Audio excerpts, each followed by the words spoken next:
AJ, welcome back to the podcast. Good to be here. So we did this. How long ago was the last episode we did? It was probably over a year ago, maybe 2 years ago. Yeah, I was on I think it was a 6. So it was early. It's been a while. Yeah. It was early. So I'm going to ask you, like, how has your thinking evolved since that time? Because I remember when we did the first podcast, we were talking about obviously the importance of data and technology and disruption. I think on this podcast, we're going to talk about the importance of data and technology and disruption. But has there been any evolution in your thinking since then? Yeah, I think it was the beginning of COVID. I remember now because I remember we were all talking about this new attention on technology, right? Coming in because of all the need for it. Because everyone couldn't go outside anymore, you know? You were talking about buying a building like a crazy person. I was talking about crazy things like a crazy person. I mean, we thought the world was going to end, so. Yeah.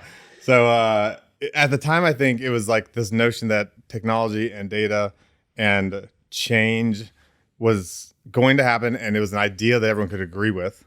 I think now, 3 years later, 2.5 years later, I think it's a reality that's at our front door. So I think that's the biggest difference is it's ready.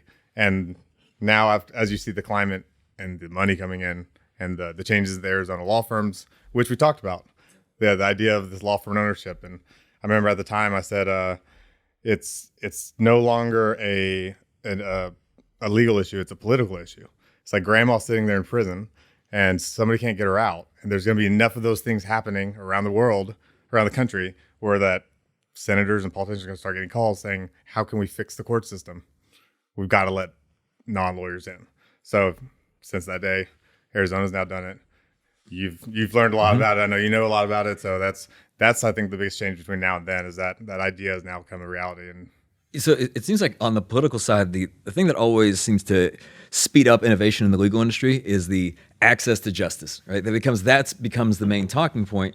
Now, what I'm wondering about is that why is it that the legal industry is almost notorious for being slow to embracing new technology and evolution and so on, probably more so than a lot of other industries. Why? Yes, it's human nature. It's like until your life's in danger, a lot of people just don't move. You know, the center mass doesn't move, especially the people that are rich and fat and don't have to. You know, so you got the professional services industry as a whole that make a ton of money being mediocre at it. You know, and until now, we had this Chinese wall around us that said you had to be a lawyer to come in and change anything. So that limited the pool of players. And so whenever that happened, it allowed that bad behavior to continue.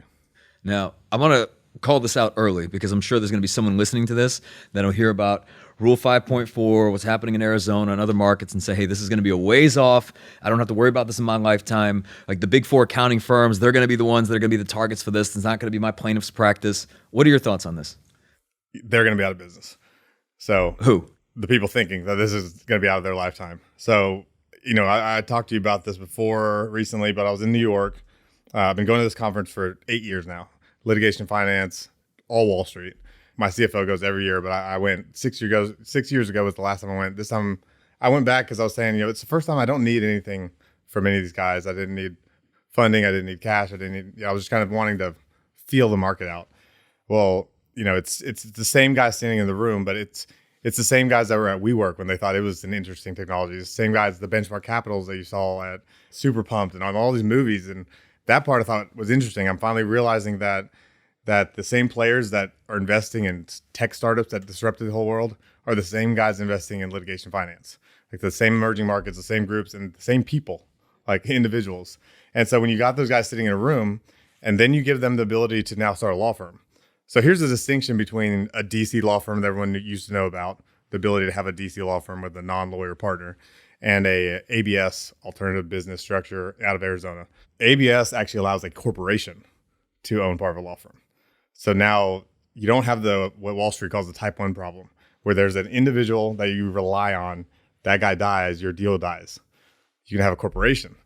So if they think it's going to take forever, I know guys in Wall Street with more money than everyone listening combined, you know, like Wall Street has, and they already have their own ABS systems that they own completely. So the ability to execute is no longer dependent on lawyers understanding these models. They're already trying to rip and replace and understand how it works.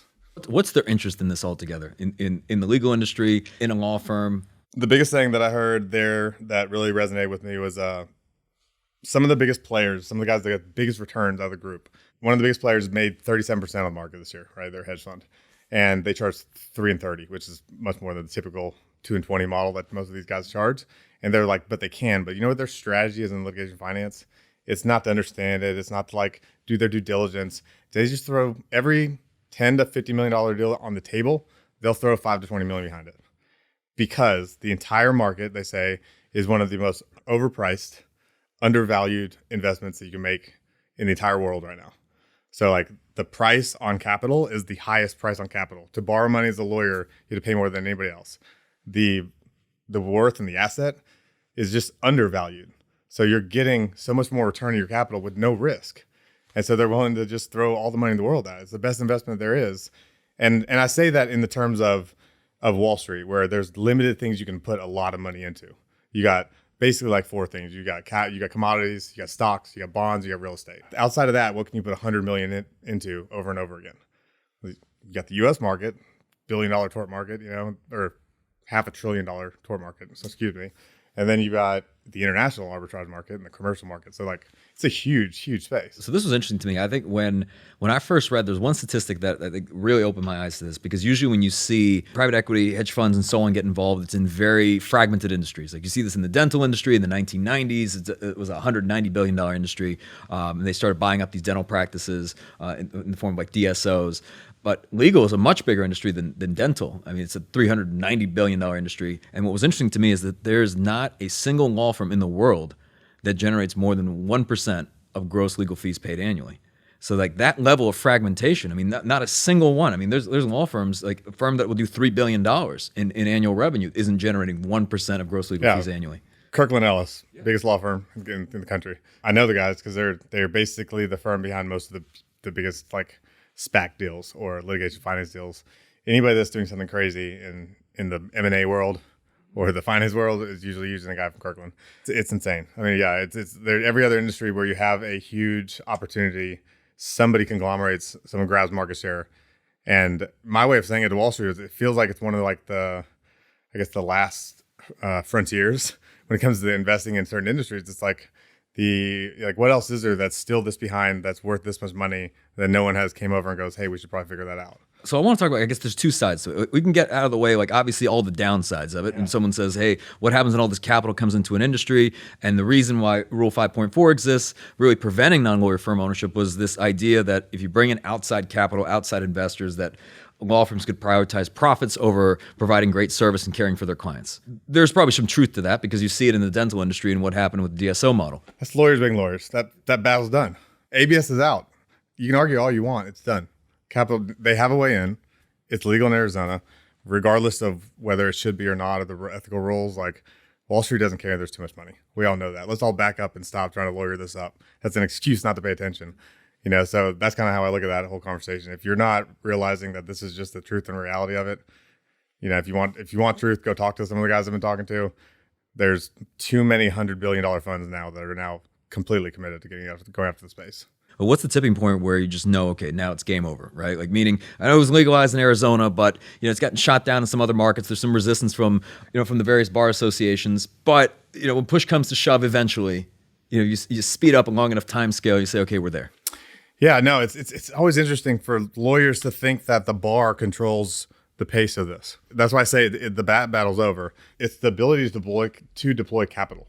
That's what's avoided it in the past. Like, one, they had to have the ability to structure the deal. Now that hurdle's done.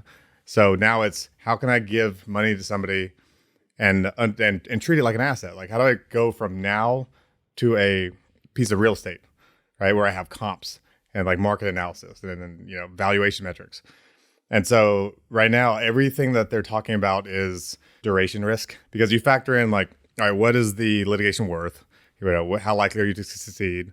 But the weirdest thing in law is like, is it next year? Is it 2 years out? Is it 3 years out? Like, is that time risk, duration risk? But the bottom line is that the thing they can't solve for yet is there's not a stock exchange where I can like go in and buy a portfolio of companies that all have the same 10K, the same finances. I had one guy talk to me and said he's invested in every shitty market he's ever seen that was sizable and in a good opportunity. And lawyers have the worst accounting and the worst books and the worst standards he's ever seen in his life. He's been doing it for 30 years. So it says something a lot about a very smart industry, right? It's like, guys, and I honestly believe it's because we have such a just cause in what we do as lawyers that it justifies to people that we can avoid spending time in the business even more so. Like we have a strong enough reason to justify being negligent, I guess, to actually operating the business. I don't think it's right because I think it's counterintuitive. You actually hurt your clients doing that. But the bottom line is the fact that this industry is so big, with such smart people, and those books and the businesses and the finances are so bad when this guy's seen a lot of every shitty industry he's ever invested in. I think that's really the impetus right now. As soon as somebody can standardize the way you can look at the business of law and give Wall Street the ability to say, all right, deploy capital, unlimited, then that's when you get into becoming a commodity. The idea of derivatives, which is going to be, that's when you get into the Goldman Sachs coming in and not the small funds. When I say small funds, the $100 billion funds, the $1 trillion funds.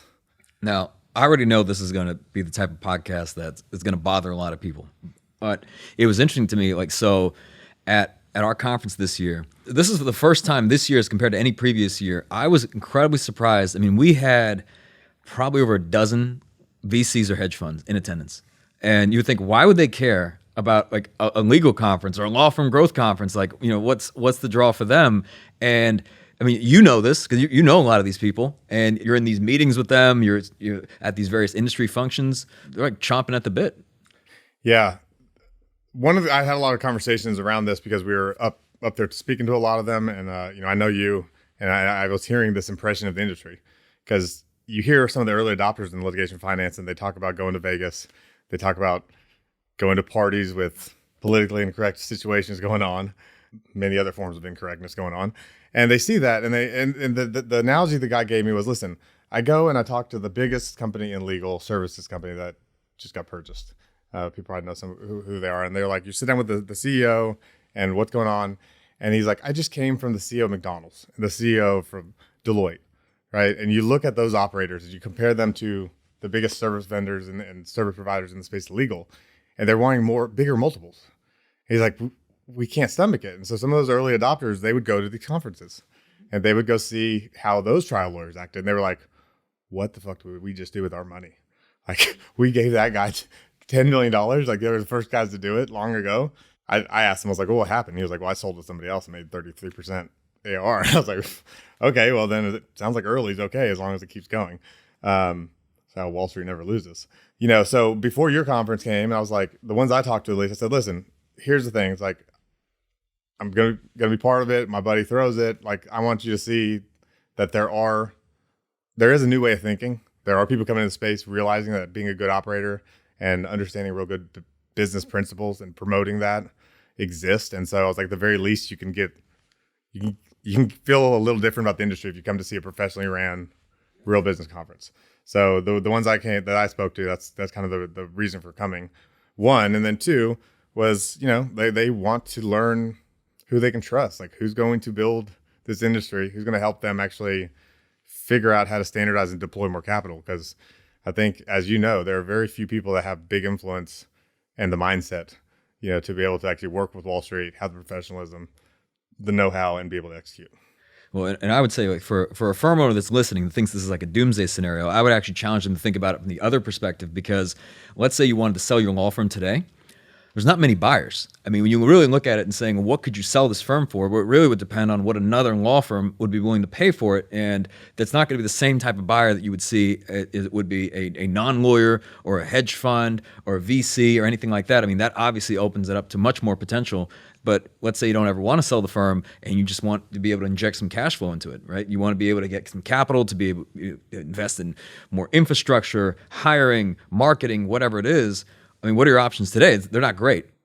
Yeah, they're not at all, typically. And this is where I'll give, Morgan a lot of credit. And, I got a lot of shit saying that he was broke compared to Wall Street after the conference. And I'll send him the soundbite because, we're friends. But it's interesting that he goes out and he actually has a revenue model to like a PI firm. But what he does is he understands that he can go in, he can take his brand, he has processes, and he's going to invest in that. But beyond someone like that actually is going to make a play at possibly going public, or I don't know what his future is going to be. I think that's a pretty obvious route. But beyond a guy like that, there aren't buyers. Like unless you got a guy that you can train, you put his name on the door, and you hope someday he takes over, and then what? Like you hope he gives you some money. I don't know. There's no golden parachute. There's no succession plan. Yeah. Well, and I mean, unfortunately, many law firms aren't very investable. I mean, you really think about it. Let's say you were from the other side and you could invest into another law firm. You look at that firm and say, all right, well, you might look at their case inventory. Then you look at it and say, all right, well, how are they bringing cases in the door? And if they're investing in something like, I mean, as an example, Google pay-per-click. Let's say they're putting in $100,000 every month to bring in cases. Well, if you're an investor, I don't know how much value you'd place on that, because you could say, well, why don't I just take my $100,000 a month and I'll just generate the cases? Why would I pay a premium for that? So it's really what? Inventory and then human capital. Yeah. And you've said this before, and I'm going to preach your what you preach all the time, but it's in the end, it's all with brand. And in legal, there isn't brand, right? You got a bunch of last names on the door that no one understands. And I always talk about how when I went to law school, I didn't intend on being a lawyer, but that doesn't really matter. I was like, think about that day before you went to law school and try to think about a single lawyer that you could name if you've never been in a lawsuit. I couldn't name one. I couldn't name the guy on the cover of the Yellow Pages. Kind of date me saying that. But until I actually became a lawyer, and even now, like I know very few, the ones I work with, the ones that but people think they have a brand. I think it's fascinating that we still put names on the door, because I just feel like that's just inherently making you only worth your face and your time, I'd like to challenge the idea of putting the name on the door. I've been talking about taking mine off for a long time. But I think that the problem is that there's too much emphasis on the individual, people knowing them personally, and then trying to anchor your business around your own performance and your own reputation. That's going to die with you. So until you have a brand, until you have, process and standards that you can actually step away from the firm and your firm doesn't die, your business can't die without you, or else you don't have a business. Yeah. Well, and it's interesting because if you look at pretty much any other industry, when you're looking at, let's say, selling that, that business, you look at EBITDA and you look at what would drive an increase in valuation. Like, how do you make your business more valuable? And a lot of it comes in and says, okay, well, is cash flow predictable, right? Are there metrics? Like, could, essentially, if you were to step away, if something ever happened to you, would that business be able to carry on without you? Is there a predictable way around bringing in new business? Are there processes in place? Like all of those different things. Because if that exists and you can hand somebody that, wonderful, right? That becomes a very valuable asset and a much higher multiple. And if it doesn't exist, you say, all right, well, what are the chairs worth? What are the desks worth, right? Like maybe you've got a great lawyer, they can come with us, wonderful, and you take the inventory. But outside it's of like that, a bankruptcy model. Yeah. You're just selling for parts and pieces. Right. Scrapping it. It's like scrap metal. No, it goes back, and I'll use a very vintage business term. I mean, it's people, process, technology, right? So people invest in that. You got like founders or people that are going to do something that you just believe in. And then after that, when you have a scaled company, it becomes what processes do you have in place, and is there any intellectual property? Is there any transferability? And like when it comes to this platform matches other competitors in the market, Wall Street's looking at the entire market. They're like, they would play nice. We can buy up. We can conglomerate, and that's the idea of the law firm. Like, there's no 1% market owner in the legal business. Well, why is that? Because I can't buy 14 law firms and then merge them all together, because they're all chaos. So the moment that we start standardizing how we operate, that's the moment Wall Street starts saying, maybe I buy a bunch of law firms. Maybe I buy a bunch of services that now integrates into all the law firms. Maybe I buy, pieces and chunks, but the standards have to come. And that's why I think that the fact they're at our front door doesn't mean doomsday's today. The fact that they're at our front door means we just hit go on the race. And they've got about 2 or 3 years before they're going to figure it out. So then, transitioning, let's talk about Stellium. Kind of your role in all this. Yeah, Stellium was a idea that birthed out of necessity a little bit. We're at a point in our career where I was looking at maybe starting a handling firm, litigating a lot more, doing a lot more mass torts, and so we're going to rebrand the firm. Well, about midway through, we had some reorganizations in some of the companies. We had our index center kind of getting reorged, our marketing company. We're trying to decide who we were going to be when we grow up. It's one of the growing lessons when you're talking to Wall Street. You're talking to them as a lawyer, but if you're different, I run very differently in my operations and how my P&Ls look and all that. And I started realizing when you have a marketing company within your firm, when you have your tech company within your firm, you look very different than all the other deals they've looked at. So we were kind of deconstructing that and really reconsidering how we organized. Going back to, let's give them the standards that they expect in Wall Street, if that's who we're talking to. And so we're in the middle of that, and I was talking to this guy, David, Color Jar. So we sat down, and ironically, small world. This was always a small world when it comes to the people that are in small circles, like entrepreneurship world, the tech world, whatever. We sit down, and he was roommates with a guy from, I won't name their name, but one of the competing firms that also raises a lot of money with finance. They sold a company that invested in portfolios and stuff like that to a public company. You probably know their names. But he was roommates with them, and he was like, I was telling this whole story of what we wanted to do. And I said, listen, like, we've got the firm. I know we just hired you to brand something, so we gave you a lot of money. And I was like, but we have these multiple companies. And it's like, I don't feel like setting core values for Johnson Firm. That's not really where we're going. I was like, is it crazy to invest in a vision before you have a company? Does anyone do it? He's like, maybe 1 in 1,000, 1 in 100. He's like, but do I think it's the way to go? He's like, yes. He's like, he gave me the jobs analogy, the like, why first? Like, we don't sell parts and ports, and how do we do it? We make them cheaply, and why do we do it? To make money or whatever. It's like, well, why do we do things? We want the world to be seamlessly infused with technology and to make humanity better by integrating life with tech. And what do we do? Beautiful products and when, that kind of thing. And then Usually when you say that stuff and you're not Steve Jobs, people kind of stand up and walk out. Well, I get that. Not when you're paying them. No. There you go. Yeah, lawyers tend to look at me like I'm crazy. And they probably are listening to me like I'm crazy now. But so we decided to say, all right, you know what? Let's do something crazy. And we sat down, we went to dinner, we hit pause on the whole thing and said, let's just go eat a nice meal, have some talks. And so we started talking about it. And he was like, he made the analogy. He goes, all right, so it kind of feels like if we were a solar system, it seems like if like John's firm was the Earth, right? It's rotating, revolving around the sun. He's like, really what we need to find is like that source of heat, the sun itself. So no one lives there. No one's walking around, none of the business is there, but everything is orbiting, right? And so if you have a collection of companies that doesn't have a sun, you can't find like that vision. You can't all align. You can't make those micro decisions with core values and everything together. And so it's like, how about we define that sun? And then we come back and we look at what companies are sitting here, like the tech company, the marketing company, the law firm. I was like, all right, I love that idea. I was like, let's do that. And so that's kind of where Stellium was born. It was like this idea that the future of legal is in desperate need of leadership when it comes to technology, business processes, disruption. And our goal of Stellium is to not just do that and be that ourselves, but to find strategic alliances, entities that all resonate with us so that we can kind of be part of that change and lead in that change. Because otherwise, if we don't find that group of people, then we're just gonna be sitting around waiting for Wall Street to find them. And that's inherently opposite to what we do. Like, do you want the guys investing in all the corporations and the pharmaceutical companies running point on how we're going to change our industry? Because that's what happens if we all don't drop our egos, make some friends, and actually do something about it. And on that note, I mean, I know you're a big data person. Obviously data is very important, but there's not a whole lot of data transparency in the legal industry, and also not a whole lot of just data sharing. And I think that creates a lot of friction.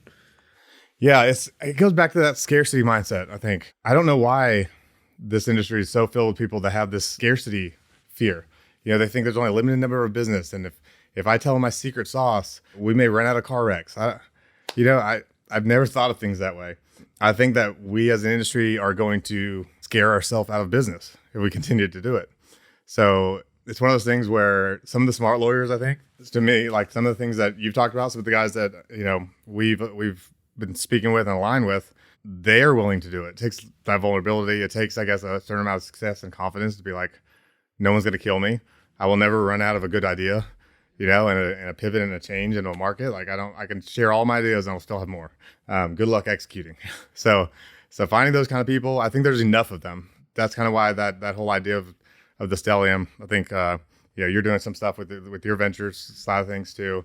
But I think there's enough people like us that we can get together and understand the importance of the movement, the changes, and be a part of that, and pull Wall Street in as friends. Because if you don't want them as enemies, I know that. Well, that's my thought as well. I think there's a life path here where you embrace the change that's coming, and you also leverage it as a way to be able to grow and move ahead and be able to serve your clients and your communities at a higher level. And then there's the other path of resisting that change and not benefiting from any of the innovation or any of the technology, and just quite simply just becoming either stagnant or going out of business. And there's a lot of great innovation. I mean, it's interesting. Like when you look at it, even from like a customer service, client experience standpoint, in other industries, let's say Amazon, right? You get consistent updates on the status of whatever product you're buying. Like, I mean, you get text alerts, email alerts. You can go online, check it anytime, and somehow, I mean, it could even get you something within an hour, right? Which is amazing. Now, if you take that, let's say, look into the legal industry, consumers generally don't associate working with a law firm as a pleasant experience. I mean, they don't associate it as one of saying, well, I get consistent updates. I know where, the status of my case consistently. It's not a very desirable position to be in. So then you look at it and say, okay, well, outside capital comes in. You got outside companies as well, Fortune 500s. They take all of that technology and they say, hey, we're going to make this industry much more efficient. So you as a law firm could either benefit from that technology and say, hey, we're going to deploy this in our own firm and provide consumers and our clients exactly with we'll meet them where they are. Or you can say, I think we're good. We're not going to use any of this. It's just it's like the same debate. This is actually kind of silly when people were resisting the internet and they're resisting social media and they're resisting all these different things. And you see what happens, when you go down that course. And I'll probably offend a lot of people with this, but I'm going to say it. The problem and the reason why we'll never get the whole community to endorse and embrace this fact is because most of them are hacks. And in the end, all of those guys will be a commodity. Mark Lanier talks about in trial school where the good lawyers, or like most lawyers, try to hide from the bad facts. Like the good ones try to get in front of them, and the great ones make the bad facts good facts. And I think that's the situation right now. Is like there's this disruption, there's this fear, but if you can actually rise above that and say, the only way that big change happens, big opportunity comes, is when the whole world gets turned upside down. That's what's here. Those guys that can recognize it, we can argue about till the cows come home. If you have no idea what to do about it and you just are too scared, then you can just talk about it not happening. That's just not reality. But if you face reality, it's like all you should be thinking about is how do we either align with somebody, get in front of it? Because right now, the people that are, the reason why Wall Street isn't grabbing like a Google CEO or whatever to just come in and take over is because we aren't commodities yet. Most of the lawyers here, they're experts, they're skilled, they're knowledge, they're needed. You can't have a law firm without them. Like there's a lot of reasons why this can't happen yet. But eventually, lawyers are going to shift to being hyper valuable, like with their expertise, their ability to go to court, their consultancies, like the business lawyer, all the things that make lawyers intelligent that we learn in law school. Like those things will be immensely more valuable. Now, the paper pushers or the people that are just in there doing things that technology can do for you, those will all become commoditized, and then. I mean, so you'd say like the ones that become more valuable are specialized, great trial lawyers, perhaps even great operators in many respects, right? The ones that build brands. I mean, that in itself, I mean, the value there goes up because it is obviously much more unique and there's a greater demand for it. And then everybody else really does become a commodity. Yeah, I know you've spoken to like the guys like Mark Lanier. What he does for litigation when he goes and has $1 billion verdict. How valuable is that? Right now, nobody pays him for that. Like if you're not working with him, if you just have a case that happens to be related to it, I don't give nothing to that, right? Well, in the new world, like you become that expert, and it doesn't have to be in that size. It can be within your state, whatever's happening. You become the go-to guy for whatever's happening there, and you get paid for it, and it becomes very valuable. So let me ask you this: let's say you're listening to this podcast, you're worried. Okay, maybe I'm going to be a commodity. I'm not going to survive. What do you do? What are your kind of your next steps to avoid extinction and just to remain competitive? I think that the only thing you have to do to survive, and it really depends on your risk profile, is understand it's coming and understand what's your role going to be in it. Are you going to lead in the change? Do you have the ability to? If not, who do you align with? What change do you want to see, I guess, in the future? Go find them, quit your job, go work for them. Do what you can, like do what Tony Fadell did when he was in General Magic, sleep in the doorstep. Like I look at it like the tech industry, like that's how much you should want to make sure that you survive. You really want to be a lawyer? It's time to prove it. The future of law isn't grandpa's law, because most of the time that's where you're working at. So I think you need to look around and think about that, and then think about, is it time to make a move? What's interesting is I even put yourself in the position of your clients, right? I mean, in their experience working with other brands and other companies and the expectations they now have, like they don't want to wait, they want a great experience, they want consistent updates. Again, it's almost like they want things on demand to an extent because of what our experience is when we're using DoorDash or we're on Amazon or whatever it is, or Instacart and so on. Sometimes there's forced innovation where it's like, or forced adoption rather, when you look at, let's say what happened in 2020 with COVID, everybody goes to Zoom or not everybody, but the ones that probably didn't, survive very Yep. long. And it's Yeah. like, well, what do? Everybody's at home, and you have to have a way of being able to interact with clients. Then you have like Zoom depositions, and you start to evolve because you had to. And I think that's a tough place to be, because at that point you're sometimes too late, right? Like whenever you're forced to do it, that seems like about a year or two late. Yeah, it's one of those things that, and I talked about this briefly, but I just knew we couldn't get into it at the summit. But I think about job titles in our industry as a good example of niching down expertise in a very different way to think about it. It's like you have two job titles in the legal space: lawyer and paralegal. These are billion-dollar companies. You're talking about two job titles. It's crazy. They might add an adjective to it: intake attorney, senior paralegal. What does that even mean? Right? So when it comes to like real job titles in normal businesses, like they are very diverse. I think that another way to look at the practice of law is, are you a litigator? That's one way.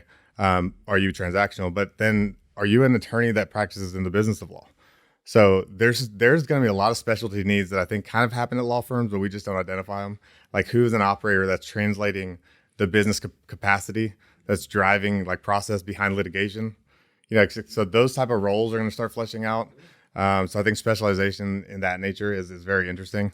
Anyways, I think there's a lot of opportunity for lawyers. I just think they'll look very, very different. Yeah. I mean, if you look at it, let's say we weren't talking about a law firm, but you look at any business in general and you'd say, hey, we want to implement consistency, predictability, and scalability. How do we do that, right? And as you start to scale an organization, you've got everybody from the demand generation side, which helps to bring in new business and actually get the phone to ring. Then you've got to be able to capture that demand and convert that. Then you have to do the work, and there's the processes around that. Then you have to analyze the data, and you have data ops. And you see this in this very similar structure at very successful Fortune 500 companies and Inc. 500 companies and so on. But it's very interesting. You've got like the various departments, you've got the managers and department heads of those departments, and then you've got the C-suite as well. And it's like, well, that's how a company scales, because they consistently have data and great insights, and they make decisions based on those metrics. And what's crazy? Like, you look like Intel, right? Andy Grove, one of the most prolific CEOs ever, ran it for 40 years across the Silicon Valley, tech bubbles, and going from the chip processors all the way to everything else he did. He literally wrote the book, like High Output Management. You look at his makeup of his like 10,000 or 40,000 person company, right? And 25% of the people at that company did the thing, like were the execution of the product. You had 75% of the people there were in business services, finances, marketing, sales. So you look at the makeup of a law firm, and what I find fascinating is we're the lawyers, the people doing the product, doing the service, are the entire firm usually. So to your point, like, how do we shift that entire dynamic of running the business when some of the most prolific operators spend 75% of their resources in people and process and the surrounding business part of running the business? We need to practice law in the same way. I know we mentioned the data earlier. I'm curious, what is that friction around data and the sharing of data? Like, what are we talking about specifically? What types of data? Shifting from the kind of generalization last time we talked, right, about just the data availability, the fact that it's not private, it's out there, right? Everyone has all the data. But like, what kind of things specific? So, well, the discussion in legal really boiled back down to what kind of data do we have, and what kind of problems do we have when it comes to like data continuity, data standards. Right now, every law firm, I think the root problem is every law firm is the source of truth. They carry the data from the client journey beginning to the end. And then every single law firm has a different way to do it. And then along that journey, we decide we're going to let vendors like medical record guys, here's the data, and you just give it back to me. And every time we pass it off, we lose some of it. And then you get to the very end and we try to coordinate, these hundreds of multiple chains of custody that all just got deteriorated along the way. And so there's a few ways to approach, like, I guess, data standards. And it's going to be from, I'm not sure it'll be from the lawyer's side of things. Like, it may be from the services side, like what people can now start linking the dots and creating a reason for lawyers to come to them to standardize. I know at the very end, like to your point, settlement administrators, they try to do it, right? When you get to resolution, mass settlements, their big thing is like, how do we get all the information from these firms? Like, that's a cottage industry right now, right? I know Wall Street just made a big purchase there. So like, you start seeing these places like at the beginning and the end of litigations, like marketing guys, they standardize the information.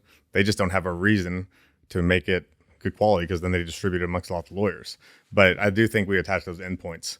But I think the lawyers being the carriers and the keepers of the information, every law firm being different, is part of the big problem. How do you get people to align, right? Because no one wants to share. Necessity. My personality, brute force, of course. Or they'll say, hey, Um, that data is not something I feel comfortable sharing, or there's data privacy laws, those sort of things. I mean, obviously someone's going to have concerns around that. And you say, hey, privacy doesn't exist. So elaborate okay. on that. Yeah, I get what you're saying. Lawyers will say that. And then going back to my point, you have vendors that do your medical record pulls. What do you call that? You give them information. Oh, but do you give out their name and their number and like HIPAA, and you do it 9 times already. You just do it in a way that everybody else does it. And then you don't like the way this is being done. Like it's the same thing. So like, I just think it's a mindset shift. Now, one, I think that's the systemic, I guess, echo chamber we have as lawyers. Like, we can't do that, but we already do. Nobody really calls it out. And then I think the only thing that happens to change it is somebody with enough money, enough influence is going to come enforce it. Because it's not going to be the clients, because they have a case and they kind of go away. They right now it's how the industry works when it comes to who's interested, unless it's a show, about not really being a lawyer.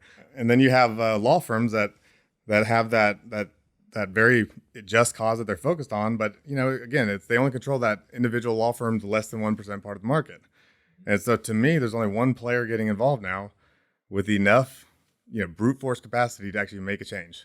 Like I said, it's Wall Street. They've got unlimited money, and they're not going to do it alone. They're going to do it with somebody. And my pulpit now, and why I started telling them what we're going to start talking about, is like, who is willing to have those discussions with them to start thinking about this industry very, very different. Start thinking about it like a business. Start thinking about it in a way that's going to make this more efficient from a customer service and a customer experience perspective. And do it from the side of law firms and what we stand for having a say in that conversation.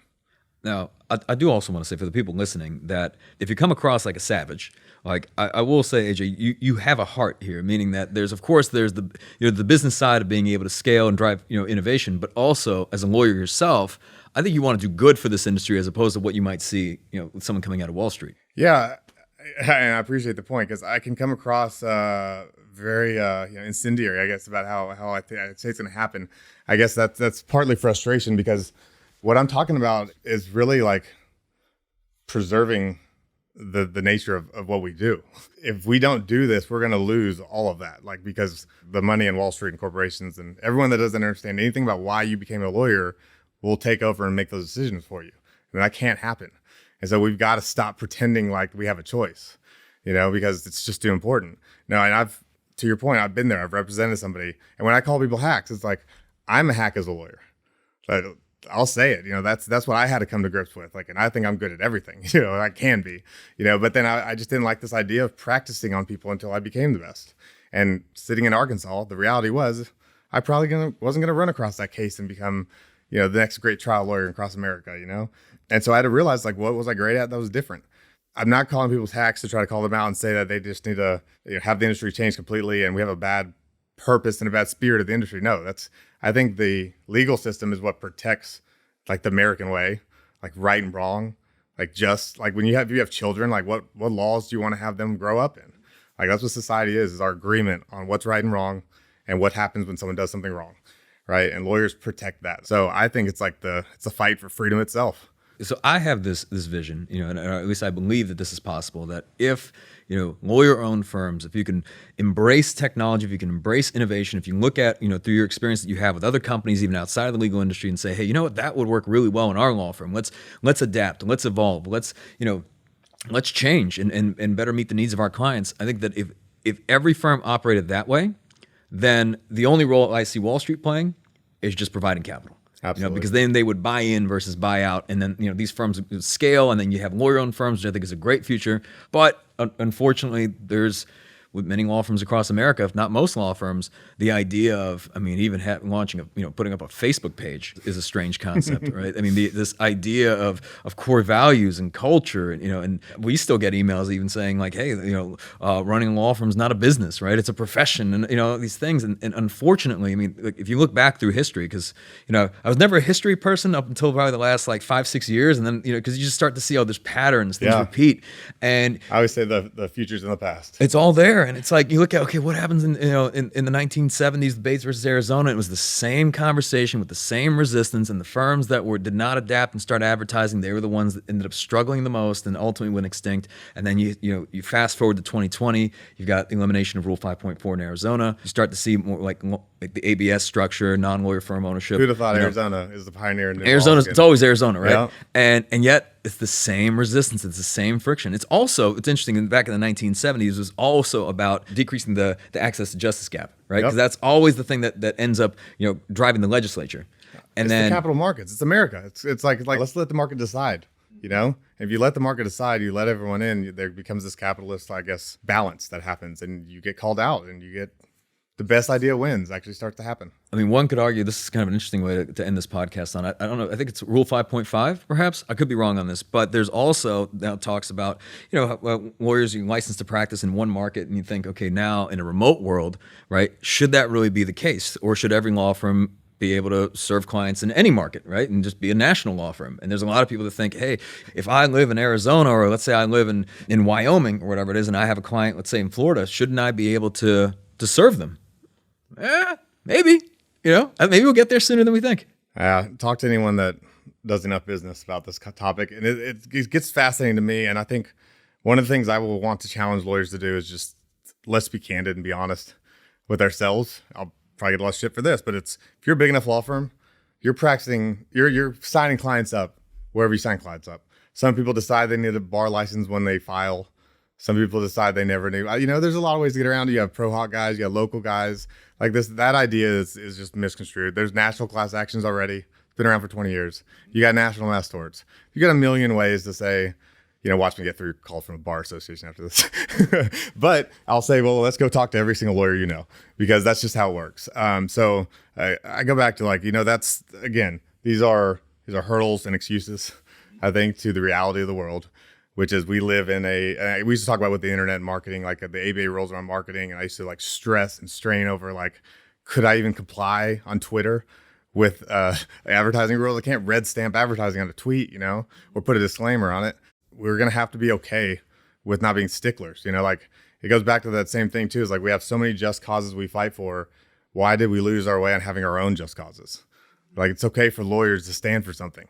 It's hiding behind this. Everyone needs a defense so I can have a shitty client. You're still being a shitty person. You accepted it. Sure, everyone deserves a just representation, but there's a line. And I think the people fighting for those causes need to have them.